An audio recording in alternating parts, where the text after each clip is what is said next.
Hello everyone. ನಾವೆಲ್ಲರೂ ಕೂಡ ಅನುಭವಿಸ್ತಾ ಇರುವಂತಹ ಒಂದು ವಿಷಯವನ್ನ ನಿಮ್ಮ ಹತ್ರ ಶೇರ್ ಮಾಡ್ಕೋಬೇಕು ಅನ್ಕೊಂಡಿದ್ದೀನಿ. ಅದೇನಂದ್ರೆ, ನಾವು ಬಾಲ್ಯದಲ್ಲಿದ್ದಾಗ ಅಂದ್ರೆ ನಮ್ಮ ಚೈಲ್ಡ್ಹುಡ್ ಡೇಸ್ ಅಲ್ಲಿ ನಾವು ಪ್ರತಿದಿನ ಕೂಡ ದೊಡ್ಡವರಾಗಬೇಕು ಅಂತ ದೇವ್ರ ಹತ್ರ ಬೇಡ್ಕೊಳ್ತಾ ಇದ್ವಿ.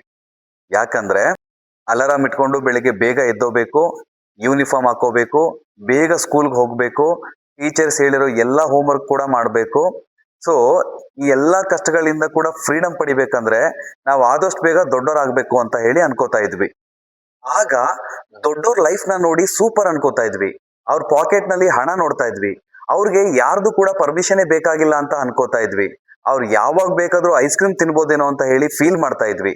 ಆದ್ರೆ ಇವಾಗ ನಾವು ಅಡಲ್ಟ್ ಲೈಫ್ಗೆ ಎಂಟ್ರಿ ಕೊಟ್ಟಾದ್ಮೇಲೆ ಗೊತ್ತಾಯ್ತು ಎಷ್ಟೆಲ್ಲ ಪ್ರಾಬ್ಲಮ್ಸ್ ಗಳಿದಾವೆ ಅಂತ ಹೇಳಿ. ಆಗ ಚೈಲ್ಡ್ಹುಡ್ ನಲ್ಲಿ ಬಿಗ್ಗೆಸ್ಟ್ ಟೆನ್ಷನ್ ಅಂದ್ರೆ ಹೋಮ್ ವರ್ಕ್ ಕಂಪ್ಲೀಟ್ ಆಗಿಲ್ಲ ಅಂತ ಹೇಳಿ. ಆದ್ರೆ ಇವಾಗ ಬಿಗ್ಗೆಸ್ಟ್ ಟೆನ್ಷನ್ ಅಂದ್ರೆ ಬ್ಯಾಂಕ್ ಬ್ಯಾಲೆನ್ಸ್ ಕಂಪ್ಲೀಟ್ ಆಗೋಗಿದೆ ಅಂತ ಹೇಳಿ. ಆವಾಗ ಒಂದ್ ಚಾಕ್ಲೇಟ್ ಸಿಕ್ಕರೆ ಸಾಕು, ನಾವೆಲ್ಲರೂ ತುಂಬಾ ಹ್ಯಾಪಿ ಆಗಿರ್ತಾ ಇದ್ವಿ.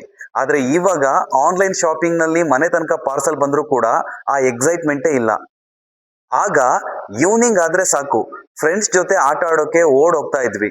ಆದ್ರೆ ಇವಾಗ ಮೊಬೈಲ್ ಜೊತೆ ಸ್ಕ್ರೋಲಿಂಗ್ ಮಾತ್ರ ರೋಟೀನ್ ಆಗಿದೆ.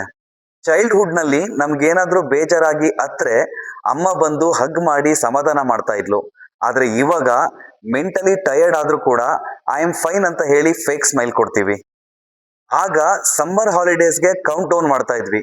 ಆದ್ರೆ ಇವಾಗ ಒಂದ್ ಲೀವ್ ಅಪ್ರೂವ್ ಆಗೋಕೆ ಮ್ಯಾನೇಜರ್ ರಿಪ್ಲೈ ಕಾಯ್ತೀವಿ.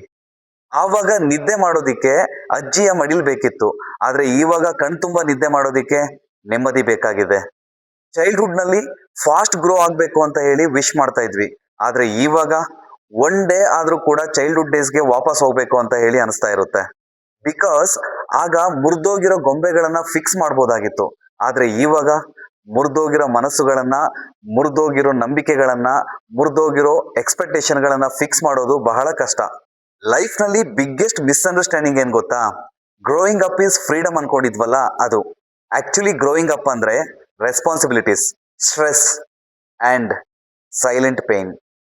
ಈ ಎಲ್ಲ ಅನುಭವಗಳು ಕೂಡ ಪ್ರತಿಯೊಬ್ಬರಿಗೂ ಆಗಿರುತ್ತೆ ಅಲ್ವಾ?